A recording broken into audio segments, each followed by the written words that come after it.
ఈనాడు ప్రపంచాన్ని కనుక మనం ఆలోచన చేస్తే అసలు ఈ భస్మ బుధవారం అనేటువంటిది ఉందా, భస్మ బుధవారాన్ని చేయాలా, ఇలాంటి లెంత్ కార్యక్రమాలు మేము కొనసాగించాలా, ఎవరో ఆచారాలుగా పెడితే వీటిని ఎందుకు మేము చేయాలండి, లేకపోతే వీటి ద్వారా మాకేంటి ఉపయోగం, ఓన్లీ 40 రోజులు మాత్రమేనా మేము బైబిల్ చదివేది, ఇంకా 40 రోజుల తర్వాత మేము ఇంక బైబిల్ చదవక్కర్లొద్దా, ప్రార్థన చేయక్కర్లొద్దా, లేకపోతే ఇంకేది మేము కూడా కొనసాగించక్కర్లొద్దా అని రకరకాల మంది మాట్లాడుతూ ఉన్నారు.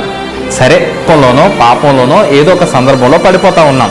అలాంటి పరిస్థితుల్లో నుంచి దేవుడు మనల్ని కాపాడి భద్రపరుస్తూ మనల్ని మరొక మార్గంలో ఇలా కాదయా ఇలా ఉండాలి, ఇలా కాదు ఇలా ఉండాలి అని సరిచేసేటటువంటి ప్రక్రియే ఈ లెంట్ దినాలు. ఈ 40 రోజుల ద్వారా మనం నేర్చుకునేటటువంటి విషయం ఏంటి, అసలు ఈ 40 రోజులు ఎందుకు, ఇది పద్ధతిగా చేయకండి, ఒక ఆచారంగా చేయకండి, దేవునికి నేను ఎంతగా దగ్గర అవ్వగలను అనేటువంటిది మీరు ఆలోచన చేయండి, దేవునితో నేను ఎంతగా బలపడగలను అని ఆలోచన చేయండి, నా ఆత్మీయ పరిస్థితి ఎంతగా మెరుగుపరచుకోగలను అనేది ఆలోచన చేయండి.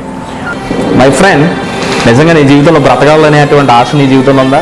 బ్రతుకుతున్నావులేండి, ఏదో అలా కాలం గడిచిపోతుంది అనేటువంటి పద్ధతిలో కనుకుంటే ఈ రాత్రి ప్రభు సేవకునిగా ఈ 40 దినాల ఉపవాస దీక్షల ప్రారంభపు రోజున నేను మీతో చెప్తున్నాను, జాగ్రత్త వినండి.